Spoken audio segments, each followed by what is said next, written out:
Welcome to Energy 101, where we ask the dumb questions so you don't have to.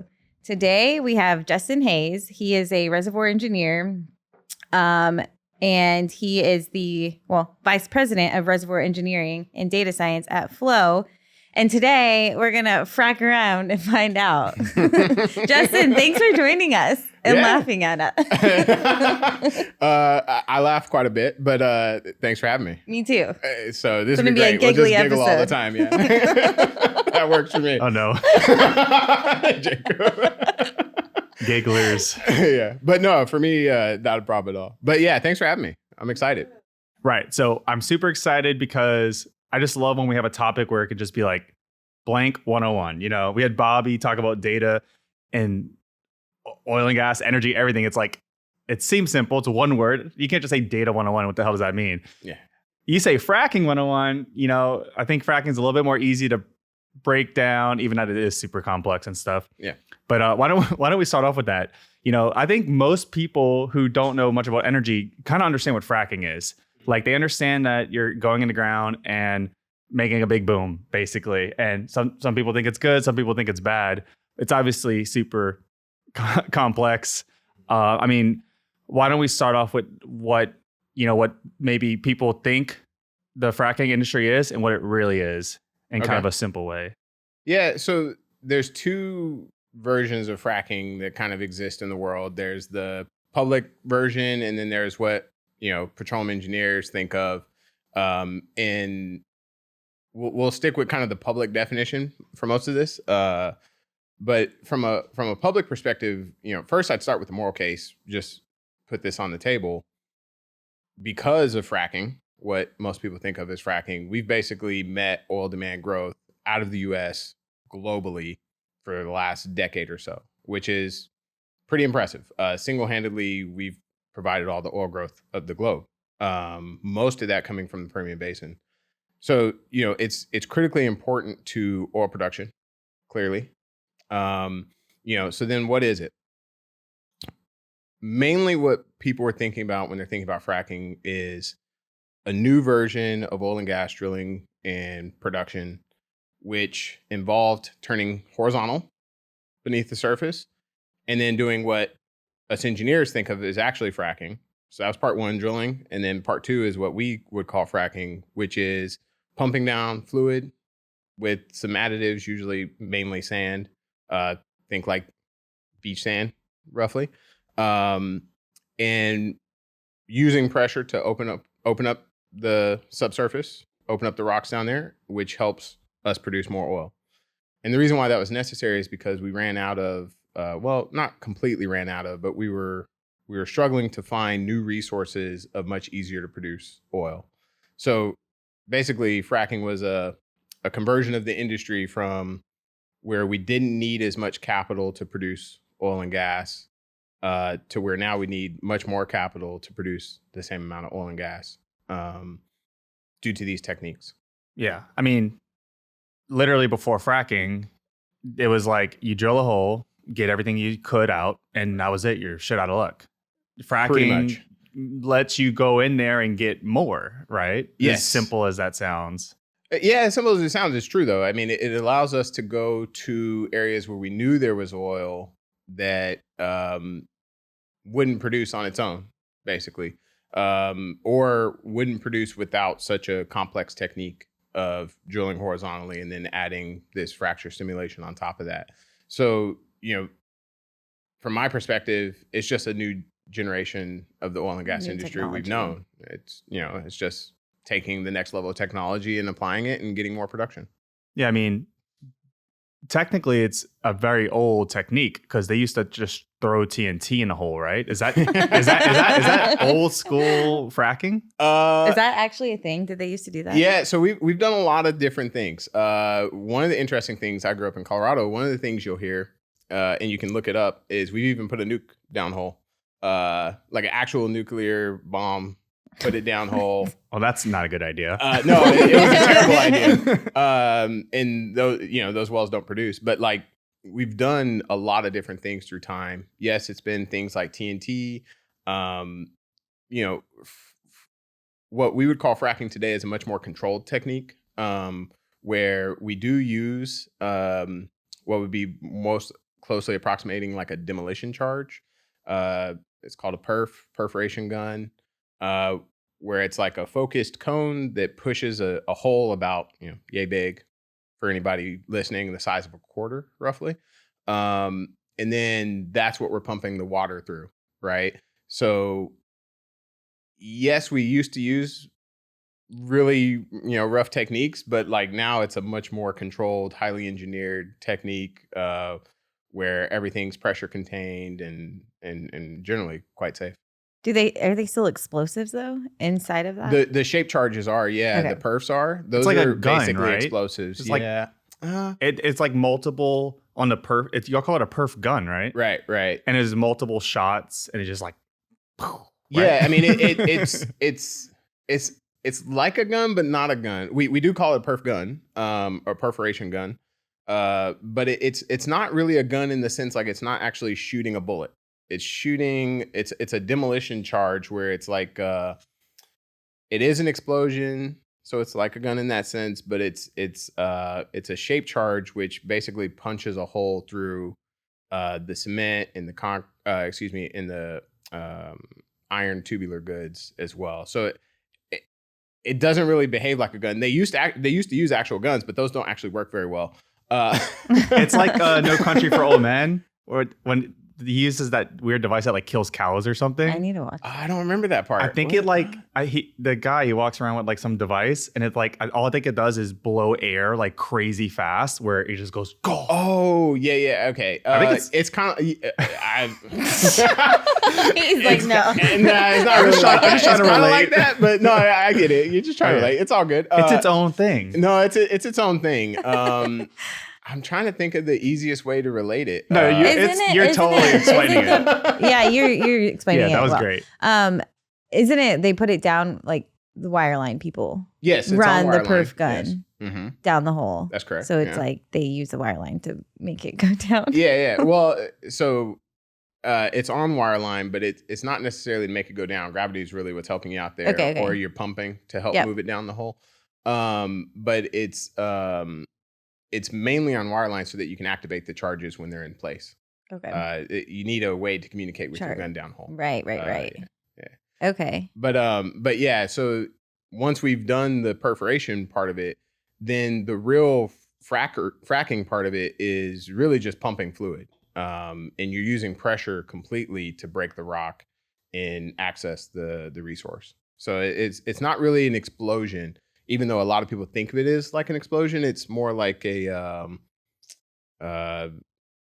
more like a forced opening of the rock, like you're Makes wedging it sense. open. Yeah. Yeah, well, you have Goes to with that you have to get into detail of like permeability. Is that the word? Yeah, Because like people think that you say rock, people think, oh, it's a rock and it cracks. It's like no, it's like million-year-old sediment, and there's all kinds of layers, and it's referred to more like being like a sponge or something. Turning into geology. It's much tighter than a sponge. So whereas like conventional resources, like the prior generation would have been close to a sponge, in terms of like how easy things are to absorb into it.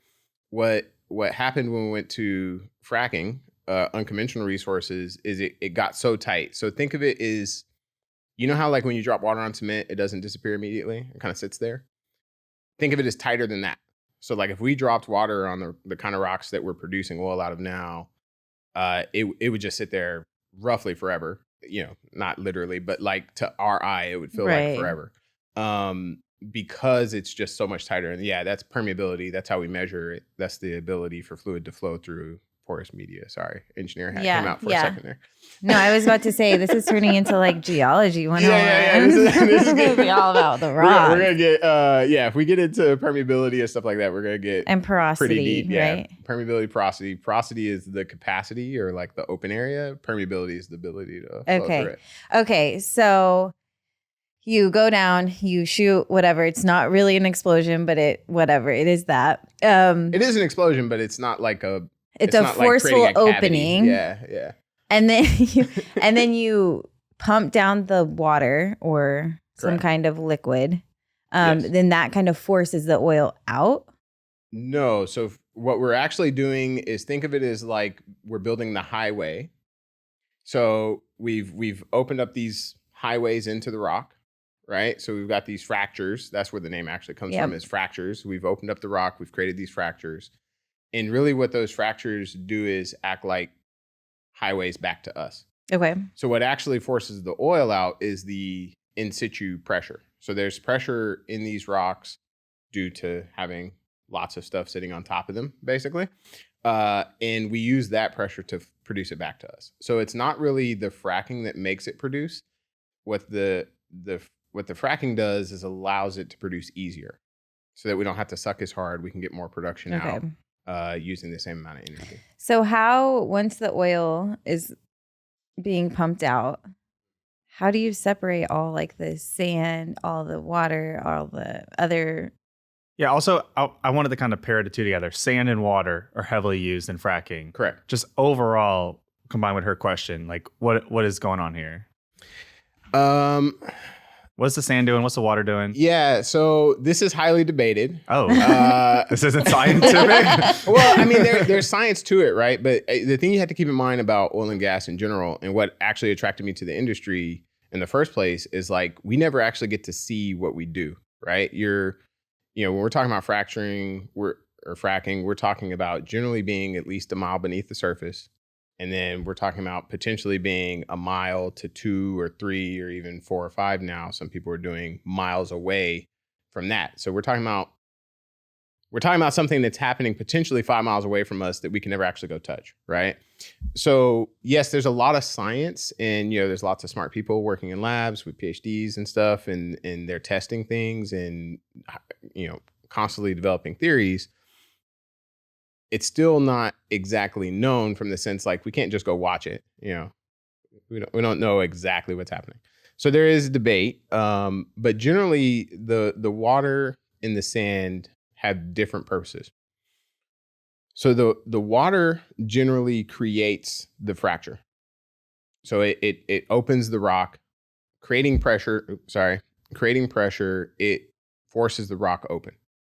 So that's generally the goal of the water.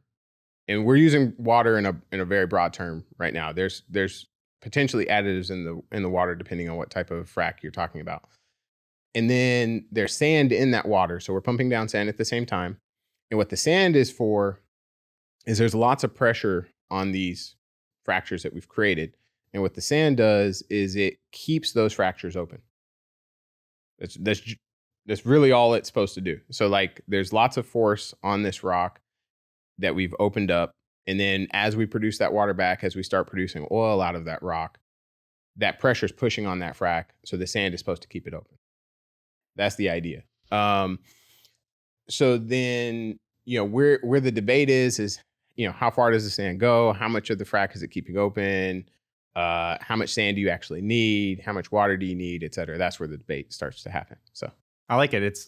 It's so simple. It just sounds so simple. It's like we go there, explode, and then you use water and sand. Like you're not saying like we use like crazy, like big words. I know like acid's also involved. It can be, yeah. All kinds of chemicals. Yeah. But it kind of just sounds very simple. Yeah. And let's talk about the water briefly real quick. Just fresh water, salt water. Yeah. So generally we're using what's called non-potable water, but like non-drinking water. But we aim for fresher water. That tends to do better because we add additives. One of the main additives, and probably like the biggest additive used today, is friction reducer. And friction reducer is a surfactant. It's a technical term, but it's basically a soap. Surfactants are soaps. Or, well, let me rephrase that. Soaps are surfactants. That's the easiest way to think about it. And what that does is basically makes it easier to pump everything down. It literally reduces the friction. It's kind of self-evident. It's like the nonstick pan. Yeah, it's kind of like that. I mean, it's a chemical, so it's it's not like Teflon in a nonstick pan, but but it does the same thing. It makes it harder for things to stick to the pipe and allows us to pump with less pressure. So that's probably the number one additive. Historically, we used to use a lot of guars or gels. And the easiest way to think about that is like the kind of stuff that makes Jell-O kind of jello up, right? It's something, it's a thickening agent. And the reason why we used to use that much more than we do today is because we thought it was necessary to help convey the sand down. But it turned out those didn't do very well. And kind of slick water, just water that's not cross-linked gel, kind of took over. So that's mainly the additives you're seeing today. It might be some like guar, some kind of gelling additive, and then friction reducer. That's like probably 90% of the additives that are in the water itself. So the goal is to get hydrocarbons. Usually the two you think of as oil and gas. So like when you're fracking, are you getting only one of the other, or is it both? What is the actual goal when it comes to oil and or gas? Yeah, so I guess back to your question earlier, like what's coming out, like we get everything out, right? So we pump down some water, some sand, these additives. That generally tends to come out first. We don't always recover all of it.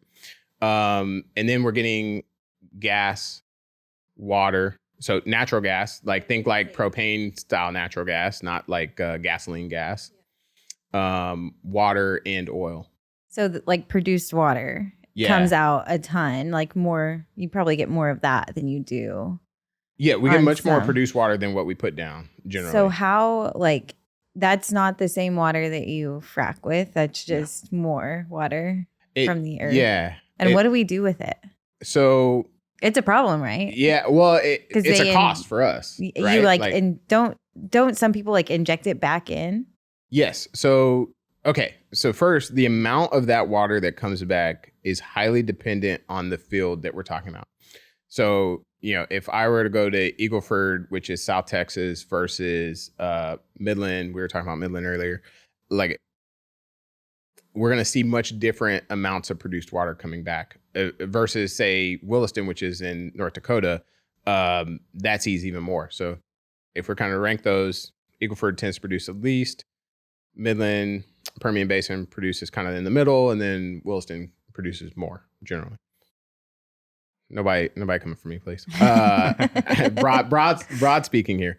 And that water, just like the oil, is sitting in the formation before we go frack it. So then what do we do with it? That can vary. We have programs where we recycle it sometimes and use it for frack water. We have programs where we inject it into non-drinking water aquifers. So drinking water tends to be kind of like, we'll say like 500 foot and up beneath the surface. We'll generally inject these disposal water into like 3,000 foot type depths. So then that's like a permitted process. But for us, it's mostly a cost because we have to handle it on surface. It can be corrosive. It can be highly, has a lot of dissolved stuff in it, which causes problems for us. Comes out like scale, think like salt. And then, we can't sell it. That's the biggest problem, right? Like we can't sell it. Nobody wants this water. So we have to find ways to either clean it, dispose of it safely, et cetera. Yeah.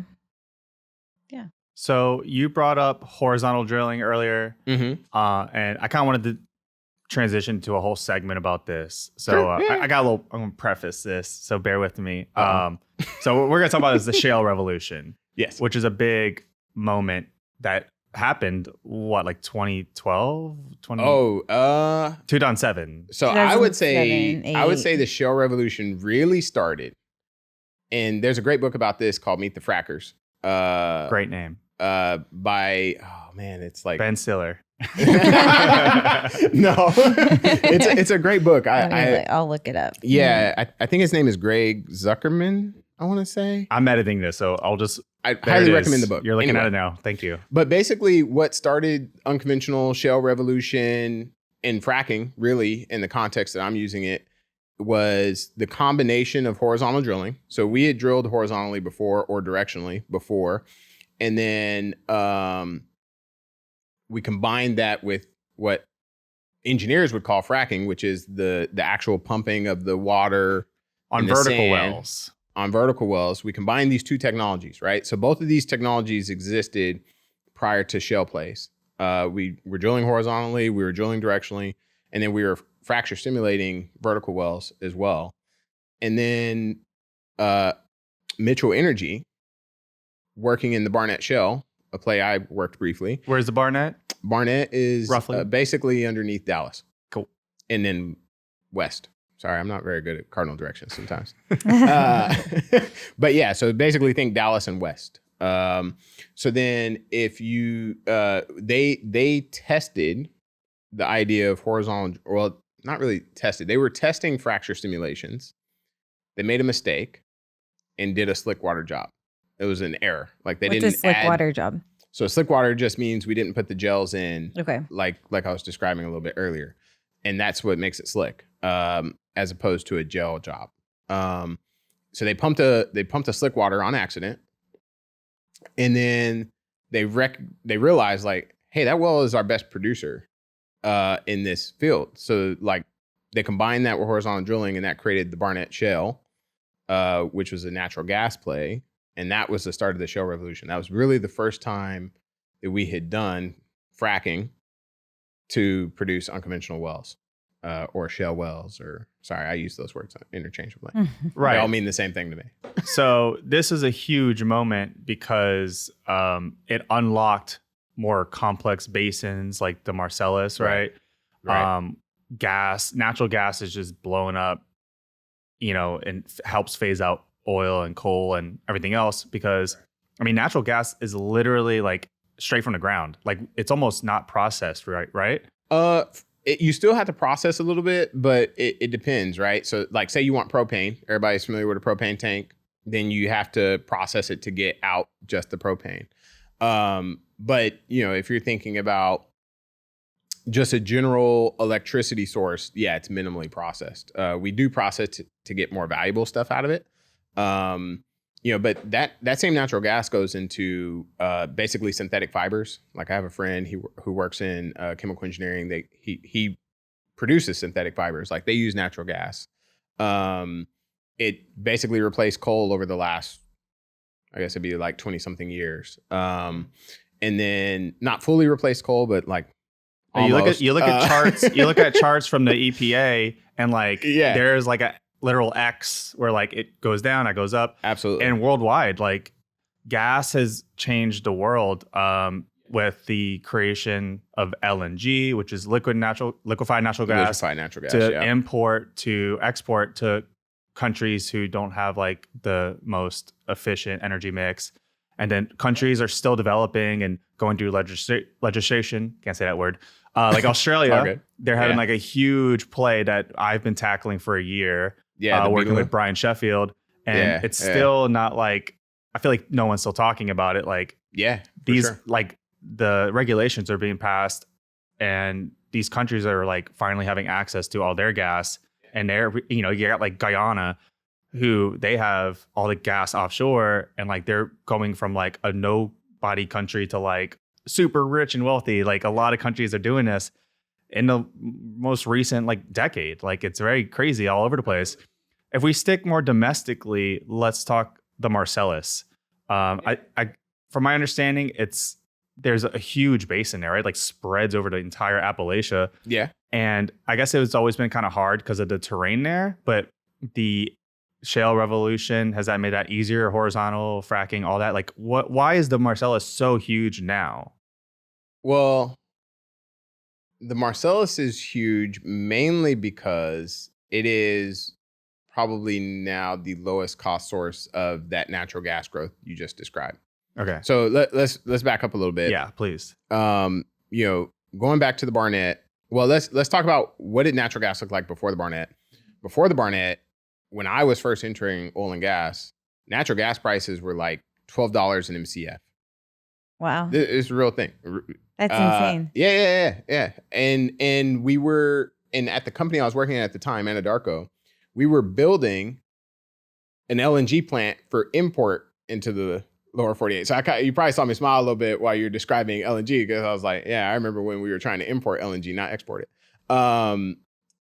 So then Marcellus comes along, Haynesville comes along, Barnett comes along, all these natural gas, unconventional basins come along. And basically what they did is they changed the entire picture of the economics of natural gas. So the reason why Marcellus is such a dominant, and Marcellus being a play inside Appalachian Basin, the reason why that's so dominant today is because it is one of the lowest cost sources of natural gas in the entire globe.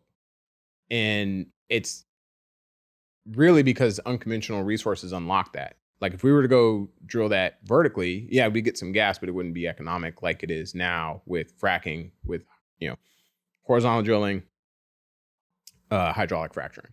So that's really what's happened. And the entire picture has changed, right? Where we've gone from talking about importing natural gas, being like nations like I think of Japan, when I think of nations that need to import natural gas using LNG.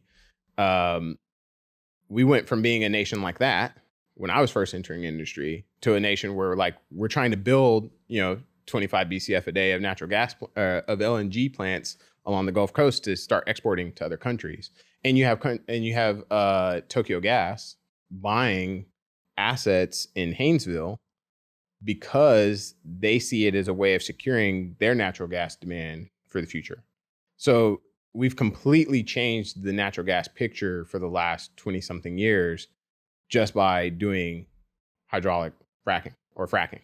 Yeah. So that's why I love the shale revolution. Like it deserves that name. Like it really is like a moment in time, a milestone.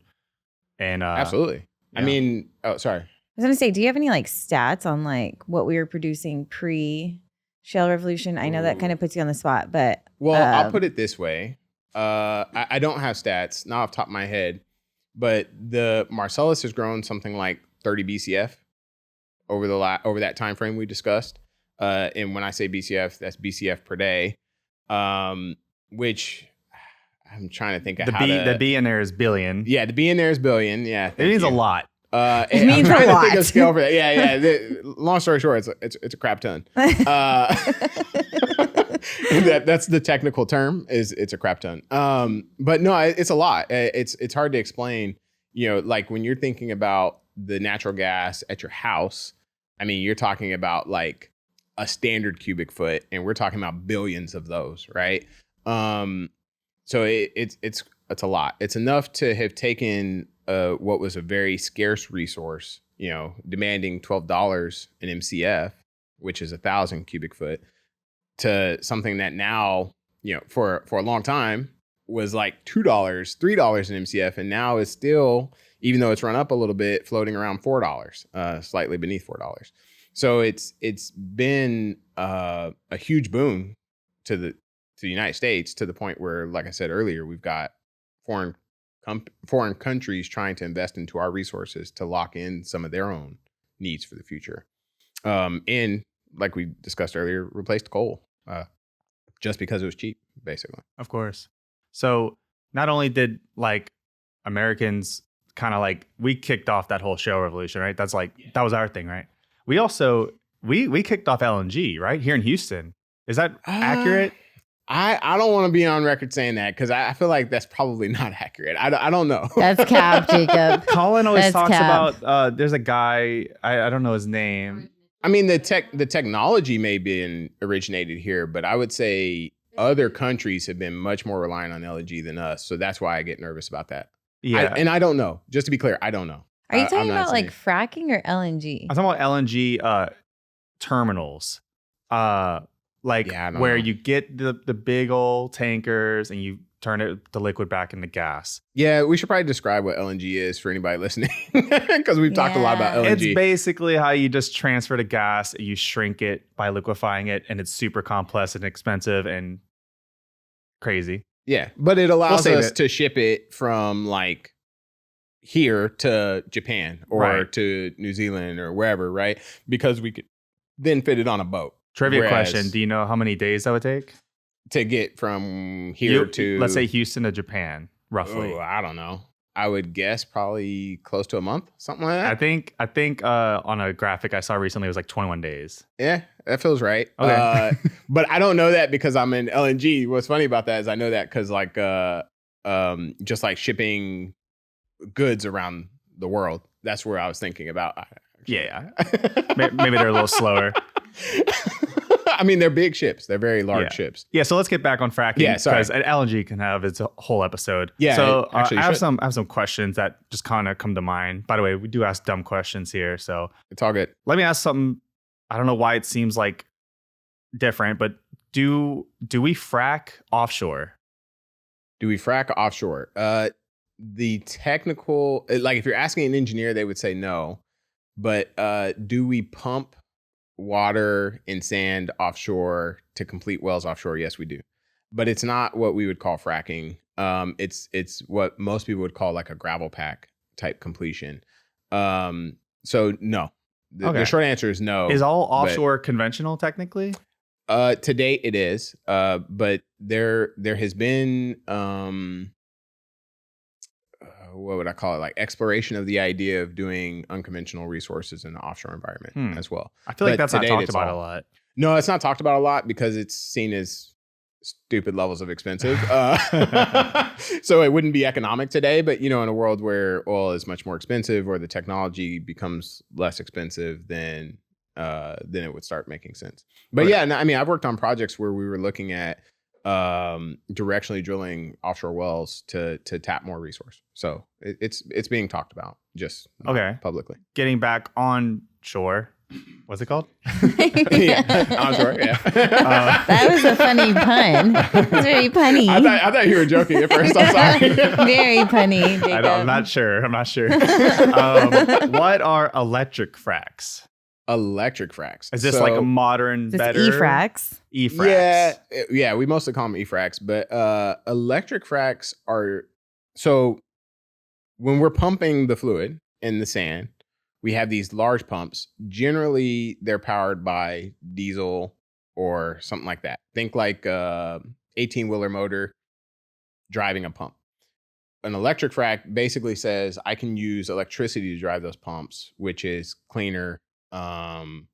You don't have the on-site emissions. You don't have to burn resources to do it. You could power it with solar panels if you wanted to. You would need some very large batteries, but you could do that. So that's what people are referring to with e-fracs. So it doesn't really change the downhole side of it. It just changes the surface equipment. Okay. And I guess something similar, which is kind of like making frac sites just more efficient, is simultaneous fracturing or simulfracs. Yeah, trimulfrac, simulfrac. Yeah, it's like the new buzzword. So really what people are doing there is they're stimulating multiple wells at the same time. And what that really allows them to do is just be more efficient with that surface equipment, right? So if I have to move a ton of surface equipment to complete a well, I'm better off making sure that equipment is running all the time. And that's really what they're doing there. They're stimulating multiple wells at the same time. Is that what is happening when you see like multiple trucks lined up at a well site? But there's like multiple holes? Most likely. Well, Or is that something else?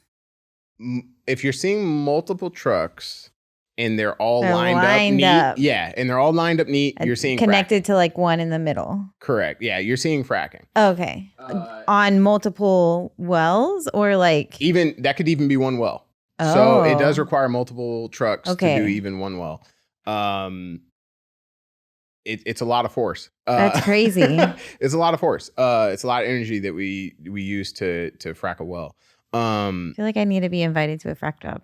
Highly I recommend wanna going to a see frack this. job. I have They're some really cool. pictures. I have some pictures Yeah. I'll pull up shortly. Yeah, I was gonna say of we a could look at site I some. just did, and I believe there was a simulfrac there. And It was happening while you were there? I believe one of the frames I have is a simulfrac. Yeah, well, probably. A lot of people are trying to do simulfrac now. So, like, when you're seeing a picture of the trucks, though, you're seeing That's a just frac. fracking. It could be a frac. It could be a simulfrac. Got it. What makes it simulfrac is that they're hooked up to multiple wells at the same time.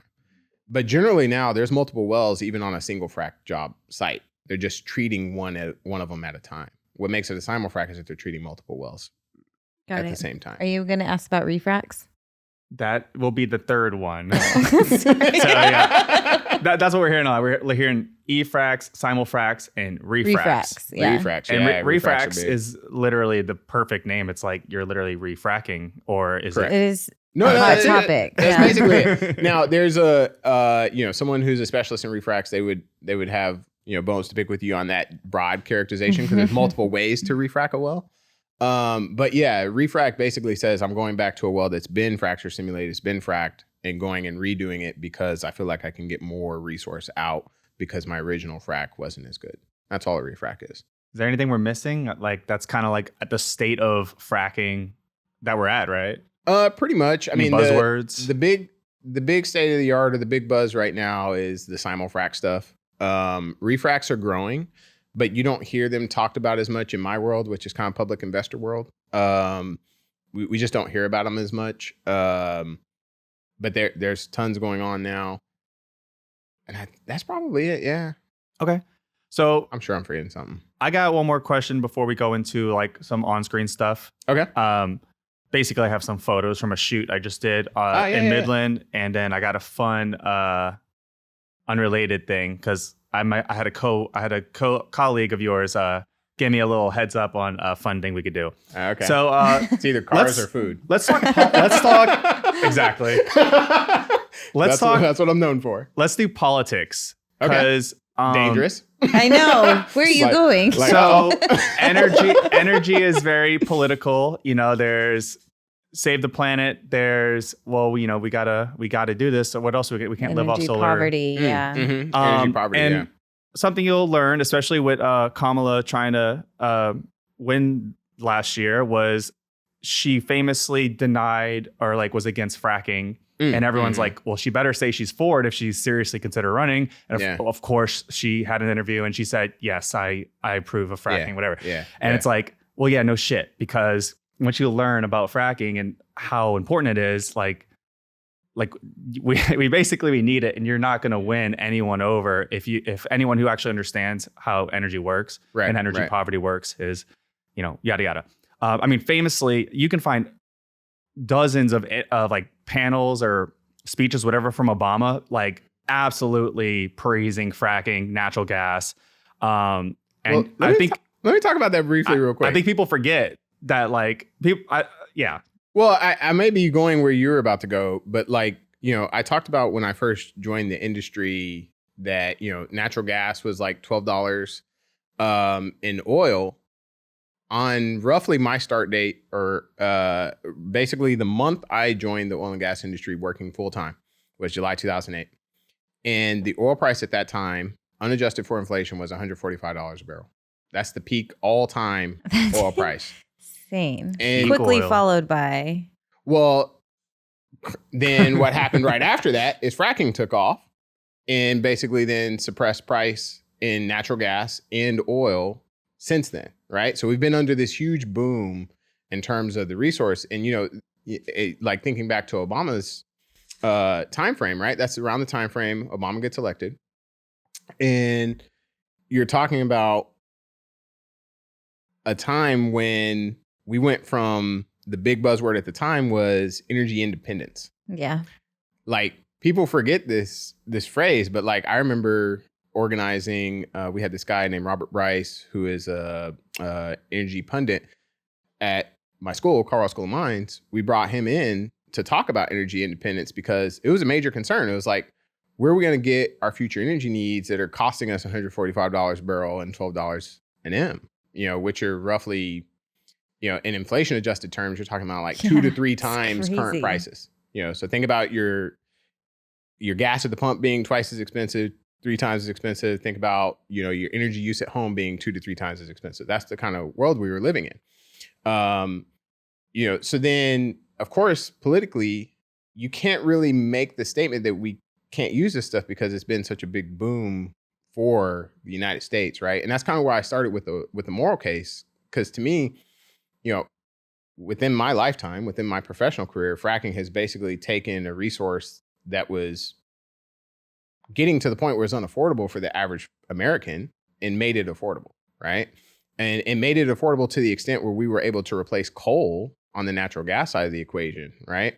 And then we don't talk about this, but like, think about on the oil side of the equation, everyone drives SUVs and trucks now.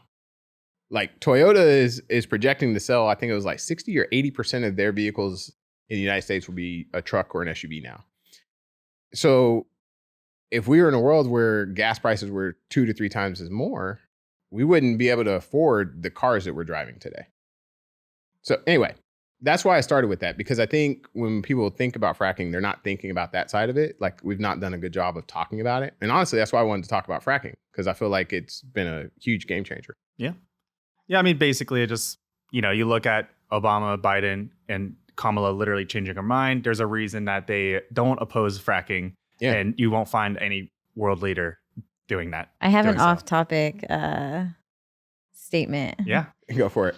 Okay, so I had never thought about this before, but I was on a plane next to a guy going in front of, I don't know, his legislation for coal. Mm-hmm. And because coal is really, like, if you see how much oil and gas is demonized, coal is even more so, especially by oil and gas too. Yeah, yeah. Could there be a case where it's like for natural gas? Yeah. Could there be a case where maybe coal isn't that bad and still needs to be in the mix? Well, this is definitely off topic, but I think in a world, one of the things that's happening right now is everybody's trying to pick their horse, right? Yeah. So we talked about, Obama and even Biden and Kamala saying, hey, I'm not against fracking.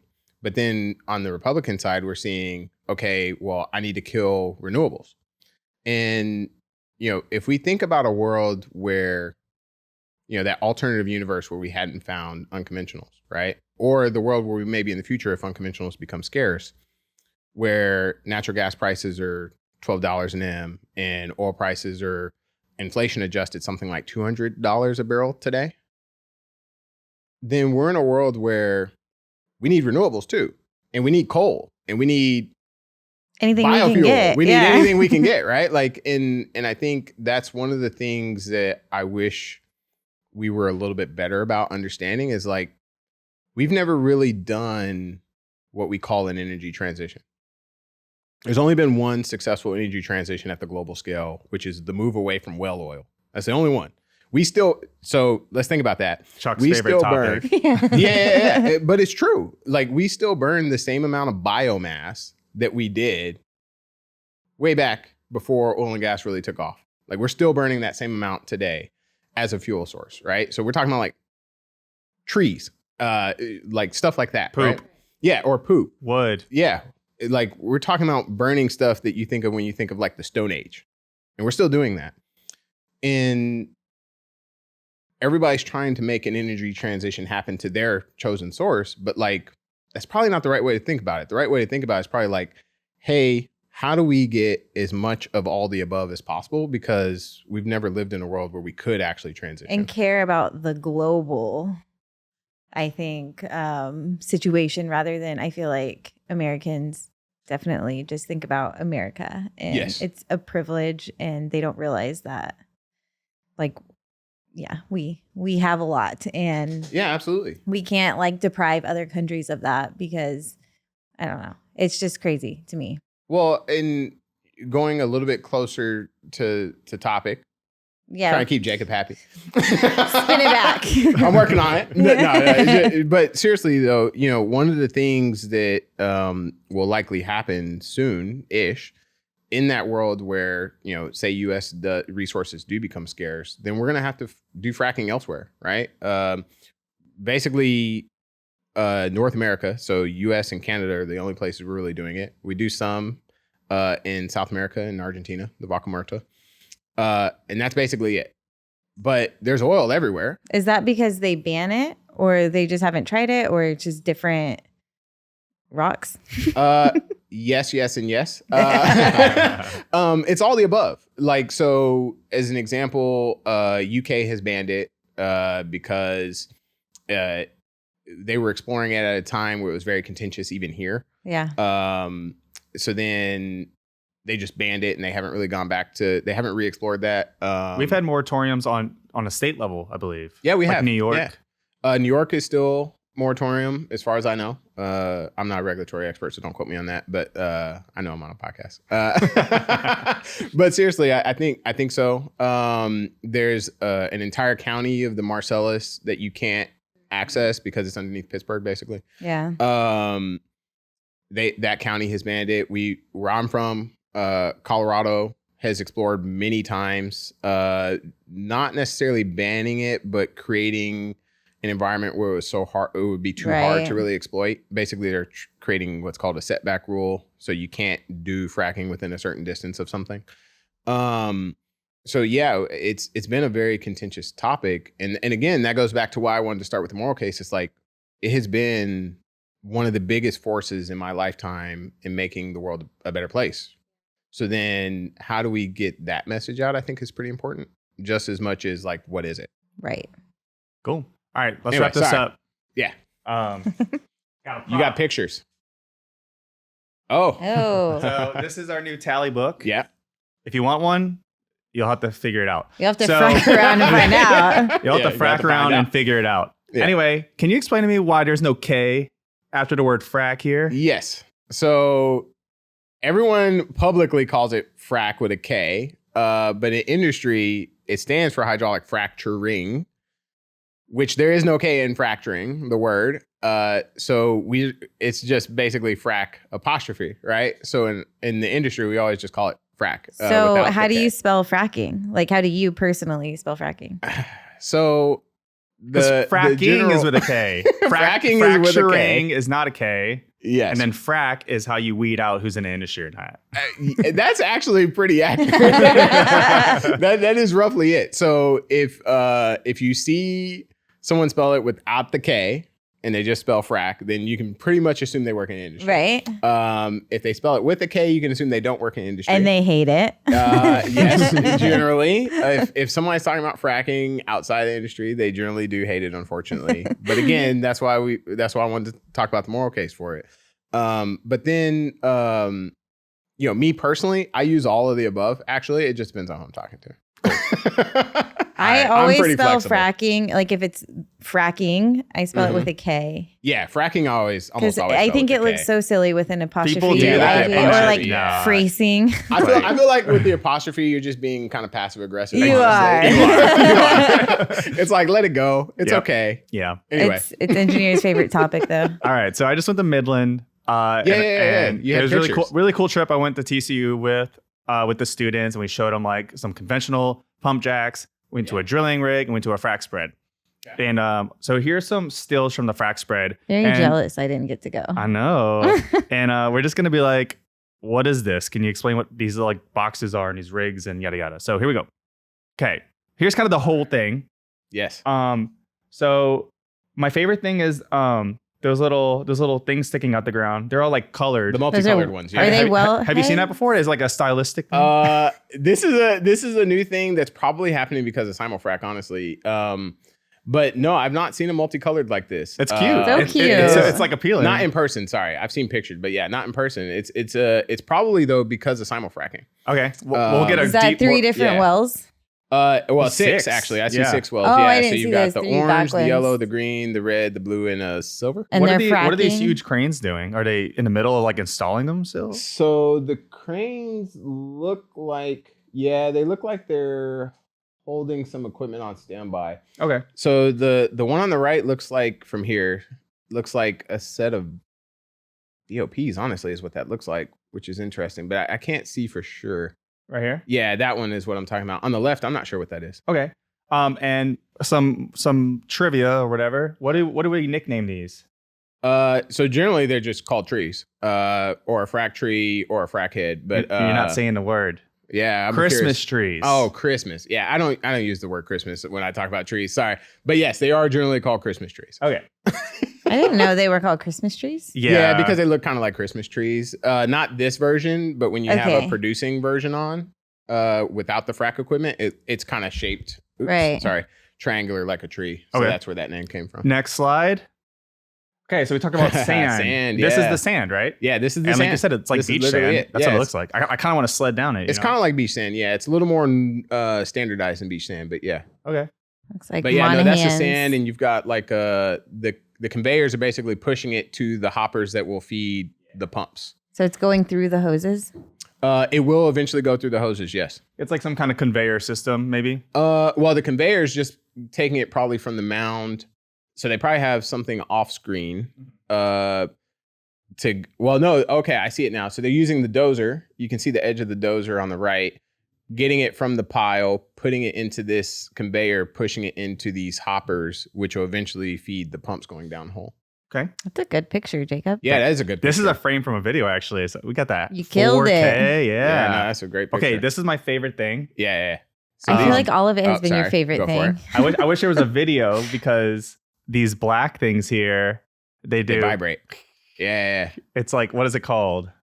I mean, I just call them vibrating, and because so these are the pumps that you're looking at, right? So kind of where it says Q10-X, that's the actual pump head. That's where the pressure is created.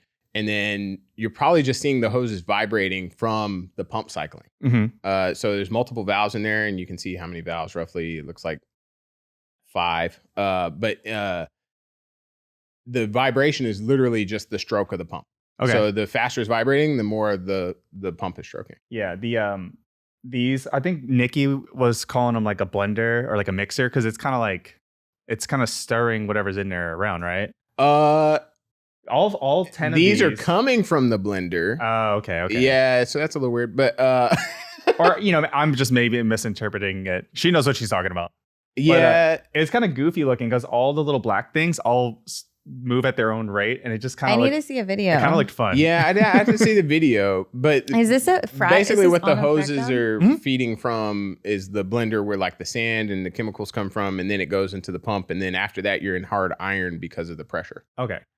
Well, just stay tuned for the whole video. Yeah, I was because gonna we say. had the operators actually explain everything. So When are you don't going have to to finish that? That'd be better, yeah. Probably better than me. It's a lot of footage. Okay, next. I imagine it is a lot of footage. Here's a random thing. What is this? These are accumulators, but I'm trying to figure out what they're for. What do the red It and the says- green mean? There's some acronym that says energy services. Does it have to do with like the power, electricity? Or- No, I don't think so. I mean, there probably is power going through this skid, yes, but like this looks like pressure accumulators. And the reason why I'm saying that is because you see the tubes or they're tanks Tanks. technically, but yeah, on the back, those are usually meant to hold hydraulic pressure. So I'm not sure what this is though, to be honest. okay. I wish you'd have the actual answers. He is the answer. I know some of these answers, but yeah. What's this Oh, box? I mean, What's this box? We got a box. Yeah. It's a box. So, well, you were talking about power. On the left, there is some power. That's a generator. generator, Yeah. Shout out They show to that- they show- Intelligent Wellhead Systems. Oh, Yeah, okay. that's just a. Sorry, I thought he was joking, but the box is literally just a box. They'll have like their equipament storage in there. Yeah, That's okay. how they move around their. No, they equipment. had like an actual high voltage area where it was Yeah. like you can't go near there, and it was all Yeah. like. Zzz. I was like, okay, I don't want. Next, okay, these are the These are Guns. plugs. are these the guns that shoot or just no? So there might be guns on the like left side of the picture where you see like the bands. I can't see it well enough to tell you. Yeah, But the bottom part, these like tip pieces, Yeah. those look like plugs to me. which is what? So the plugs, when we're doing fracturing, we have to do it in multiple. Well, we don't have to, but it's best practice to do it in multiple stages. We don't do the entire well in one go. We do it in multiple stages. And the plugs help us create separation between each stage so that we can force fluid to go in one stage at a time. Okay, For more pressure? It's the short answer is yes. The longer answer is it helps to keep the pressure separate so that when you create the new frac, it's more effective, Got it. basically. Okay. Yeah. We have a video where Colin went to Midland and he went to a wireline guy, Andy, and he's literally holding the pref gun and like explaining it. So Yeah. you can look on the Collide YouTube channel and there's a detailed look at that. It looks similar to this. It like fits on the end, right? It'll look similar to that, but it's usually skinnier, honestly. That's why I said it might be the side on the end, but even that looks too thick to me. Mhm. And you'll know you're looking at a perf gun because it'll have multiple circles around it. Mhm. And they'll be in kind of a spiral Yep. around it. Yeah, That's it how you looks know really you're cool. looking at a perf gun. Yeah. And I can't see them here if they are there. That's Right. why I said I didn't know. All good. Okay, so here's just like a better photo of the Christmas Ooh, trees. that's so pretty. Yeah. I know it's They You keep look it at clean this, too. like when someone pictures fracking and they don't know what they think it's underground. They don't really know what it looks above. Yeah. But like they would never guess in a million years that this is what a frac spread is. Yeah. No, if you hadn't seen one, you wouldn't guess this is what it looks like. You might guess the pumps, but you wouldn't guess this side of it for sure. It's almost satisfying. You know, all the infrastructure, whatever you want to call it, in like oil and gas is pretty cool. Like the pump jacks are iconic.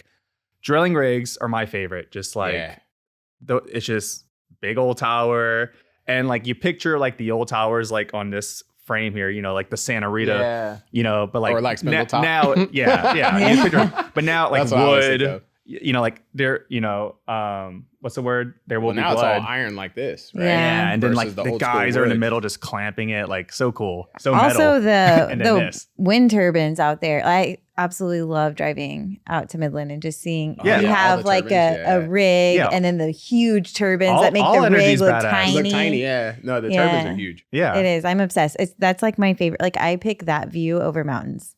One of the coolest things, I used to work offshore.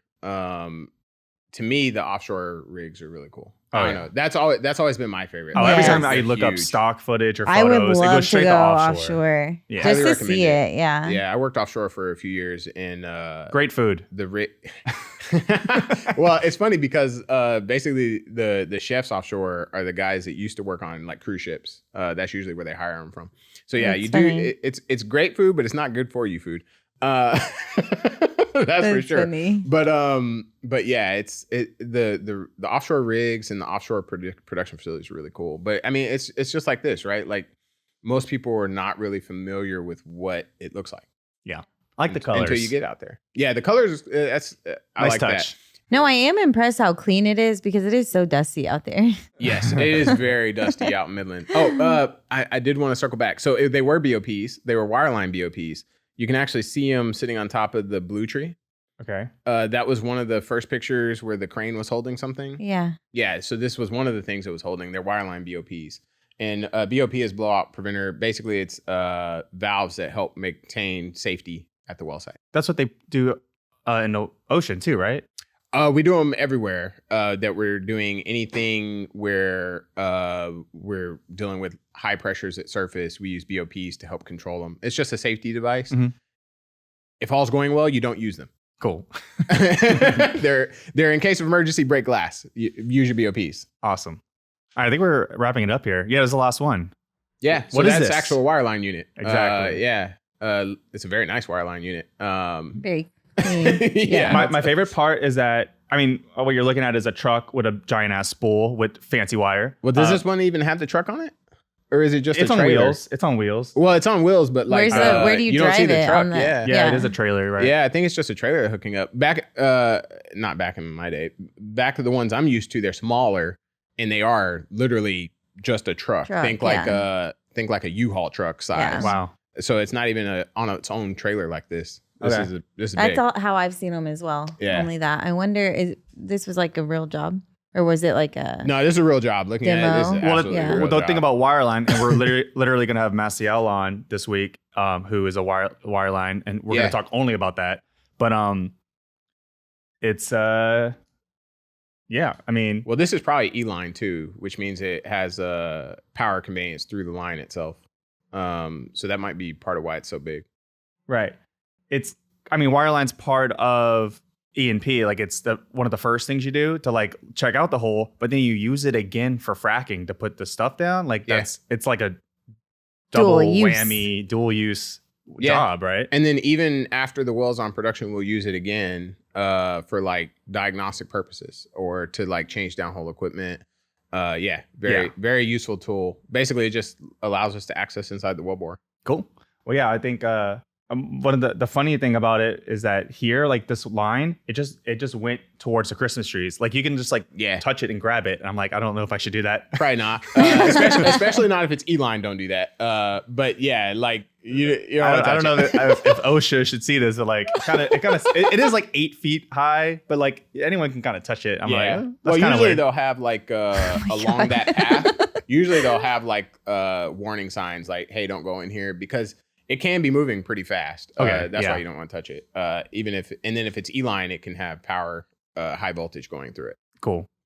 I think that's it. Yeah.